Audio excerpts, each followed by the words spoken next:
हम इसको थोड़ा पीछे कर लें, अगर आपको कोई कठिनाई ना हो। दैनिक भास्कर वालों को कैसे हैं आप सब लोग?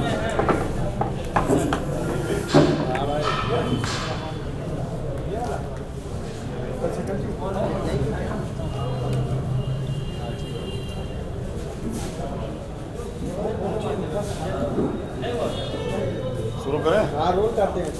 आप लोग देरी के लिए माफ़ी, क्योंकि गोरखपुर में यातायात व्यवस्था बड़ी टफ है।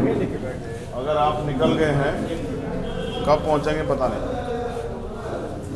तो आज की प्रेस वार्ता सभी पत्रकार बंधुओं का बहुत बहुत धन्यवाद। मैं तो सोच रहा था हर दिन करूंगा, लेकिन किसी कारणों से प्रेस क्लब अवेलेबल नहीं हो पाया। पता लगा कि बुक है और बाकी समय में हम फील्ड में थे तो ज़्यादा बात नहीं हो पाई। तो बहुत सारे इशू हमने तैयार किए थे, मैंने आपसे पिछली बार कहा भी था कि रखूँगा आपके सामने। उन्हीं को लेके आज प्रेस वार्ता है। मैं शुरुआत करता हूँ। गोरखपुर सदर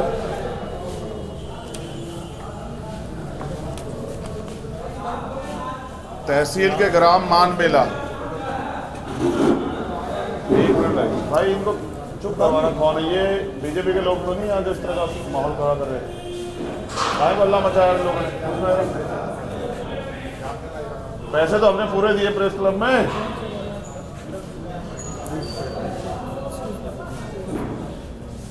देखो जो भी लोग हैं उनसे कहो कि चुप हो जाए। लाइव है सर देखो, लाइव में तो लोग डिस्टर्ब कर रहे हैं। चलिए, तो गोरखपुर सदर तहसील के ग्राम मानबेला एवं पोखर भिंडा किसानों की एक समस्या है जो 2004 से चली आ रही है। 83.587 हेक्टेयर जमीन है जो जबरन अधिग्रहण की गई है। ये मुख्यमंत्री जी का जिला। जब वो मुख्यमंत्री नहीं थे, उन्होंने वादा किया किसानों के बीच जाके कि हम इसको अधिग्रहण को रोकेंगे। बाकायदा उनके प्रेस में जो उन्होंने बयान दिया वो मेरे पास है। और प्रधानमंत्री भी वहाँ सभा किए थे। प्रधानमंत्री गए, वहीं से जवाब दिया था कि हम 56 इंच के सीने वाले लोग हैं। वो भाषण प्रधानमंत्री का यहीं था। किसानों की आजीविका का एकमात्र साधन थी वो ज़मीन, जिसको जबरन अधिग्रहण कर लिया गया। आज तक लोगों को मुआवजा नहीं मिला है। तमाम प्रयास किए गए, सारे नेताओं को, अधिकारी, कर्मचारी सबको अवगत कराया गया। लगातार वो लोग आंदोलन भी करते रहे, लेकिन जब वो मुख्यमंत्री नहीं थे तब तो वो साथ दिए, लेकिन जब मुख्यमंत्री बन गए तो उन्हीं पे लाठियां बजवाई। अब वो किसान परेशान हैं। मैं चाहता हूं कि उनकी ज़मीन का मुआवजा, जो एक शासनादेश आया था कि 4 गुना मिलेगा, वो ज़मीन का मुआवजा नहीं मिले, जिससे कि वो अपने परिवार को आगे बढ़ा पाएँ। बहुत सारे तो ऐसी ज़मीन है जिन पे पक्के मकान बने हुए जो अधिग्रहण की गई। दूसरा, गोरखपुर शहर के विकास के नाम पर जनता का हजारों करोड़ रुपए जो है वो सड़क के दोनों तरफ विगत 5 वर्षों से आरसीसी नाला बनवाया जा रहा है। अब ये बड़ा नाला है जो पिछले 5 साल में नहीं बना है।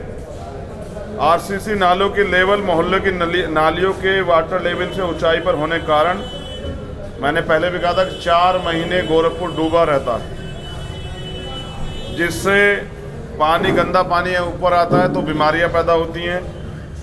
आम जनता परेशान है। जैसे भेड़ियागढ़ है, विष्णुपुरम है, प्रीत विहार है, राजनगर है, ऐसे सारे मोहल्ले डूबे रहते हैं। आम आदमी का जीवन जो है वो नरकी हो गया है। वो किसी तरह से इससे निजात चाहता है।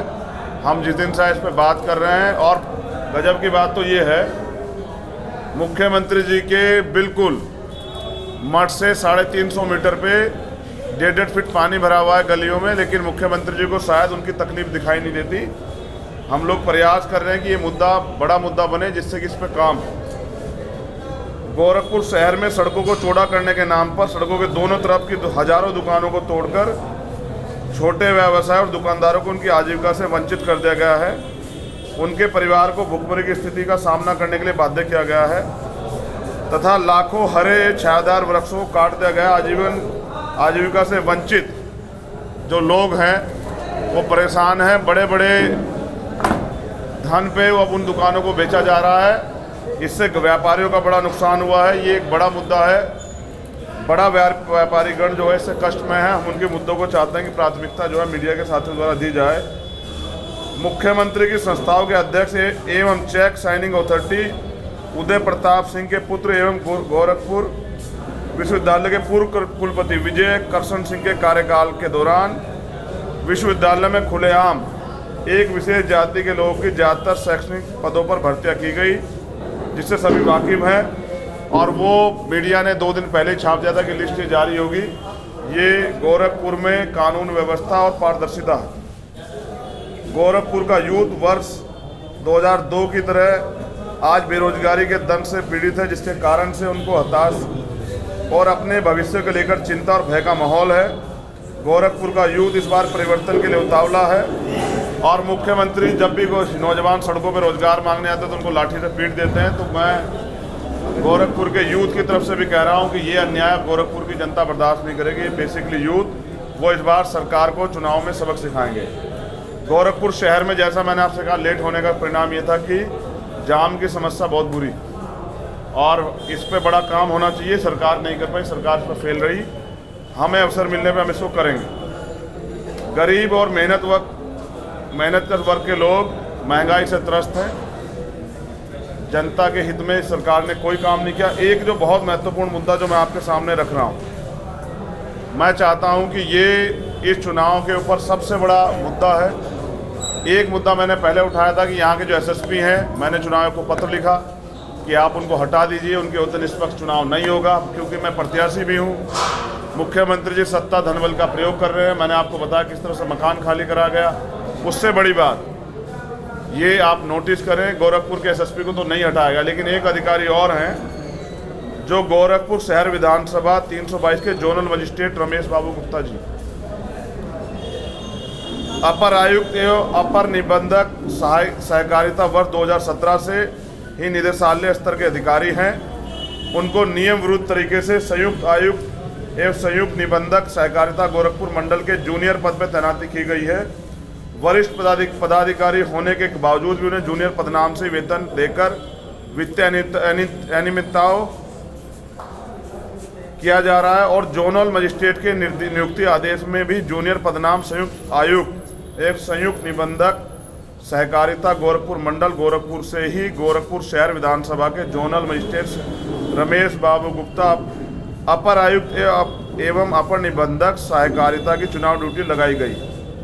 इससे पूरी तरह से स्पष्ट है कि गोरखपुर शहर विधानसभा चुनाव में अपनी हार को देखते हुए सत्ता पक्ष सिर्फ धांधली करने के लिए निदेशालय स्तर के अति वरिष्ठ अधिकारी को गोरखपुर शहर विधानसभा 322 से जोनल मजिस्ट्रेट के रूप में तैनात किया है।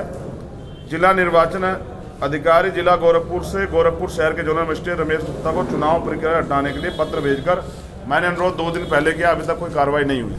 रमेश बाबू गुप्ता जो सीनियर अधिकारी हैं, जो अपर आयुक्त एवं अपर निबंधक सहकारिता हैं, उनको संयुक्त आयुक्त एवं संयुक्त निबंधक सहकारिता के तौर पे यहाँ लंबे समय से काबिज किया गया। वो पहले भी 2 बार यहाँ पोस्टिंग रख चुके हैं, मुख्यमंत्री के करीब हैं। उन्होंने ही नोटबंदी के समय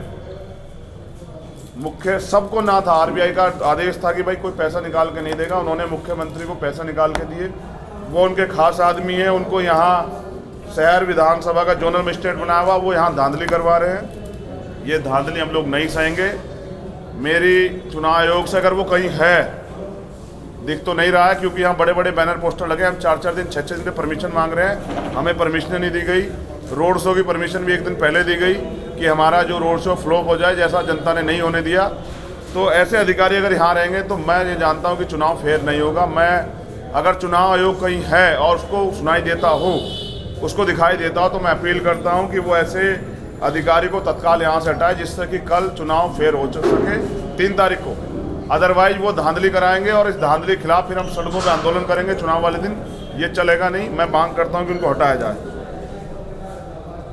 ऐसे ही विधानसभा चुनाव 2022 में सत्ता पक्ष द्वारा गोरखपुर में सिर्फ धांधली कराने के लिए तैनात किए गए अधिकारी को गोरखपुर हटाए जाने के लिए पूर्व में भी मैंने पत्र लिखा था विपिन टांडा जी के लिए, जो एसएसपी है, उन पर कोई कार्रवाई नहीं हुई।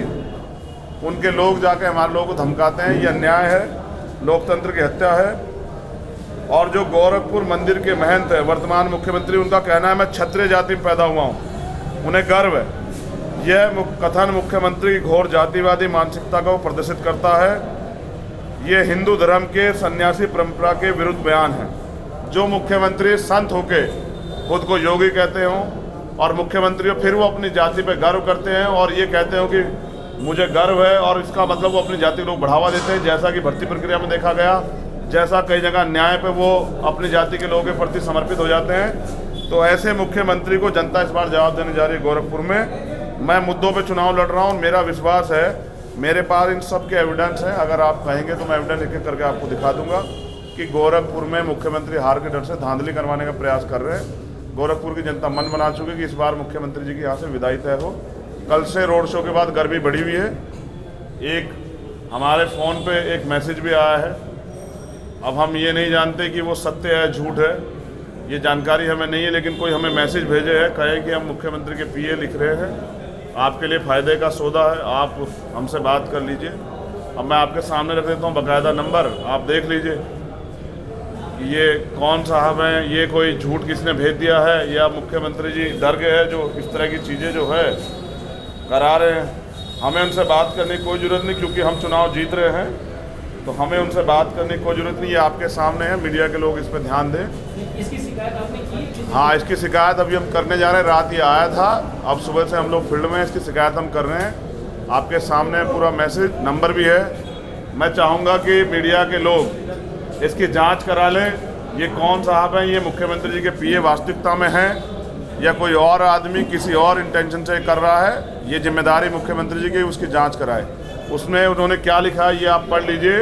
लिखा है हमें कांटेक्ट करिए, हम सीएम योगी आदित्यनाथ जी के पीए हैं सर, आपसे बात करना चाहते हैं, इसमें आपका फ़ायदा है।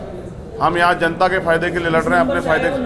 नंबर ये है, मैं बोल देता हूँ, 7045473204 ये नंबर है और आपके सामने है।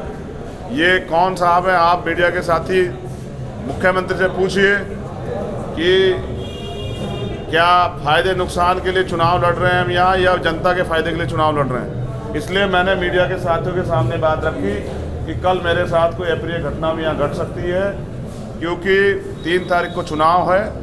ये जानकारी हमारे लोगों के दिमाग में है, सब लोग इसको देख रहे हैं। हो सकता है मैं उनकी बात ना मानूं तो मेरे साथ कोई दुर्घटना हो जाए।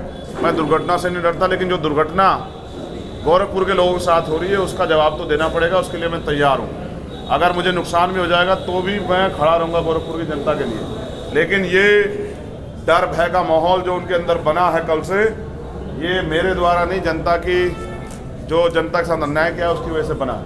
और मैं चाहता हूँ जनता 3 तारीख को अपने डर को, क्योंकि ये क्रांति धरा भी गोरखपुर के लोगों ने अन्याय के खिलाफ लड़ाई लड़ी है, इस बार वो डर कर नहीं डट कर वोट करें और सामंती तानाशाही ताकतों को जवाब दें।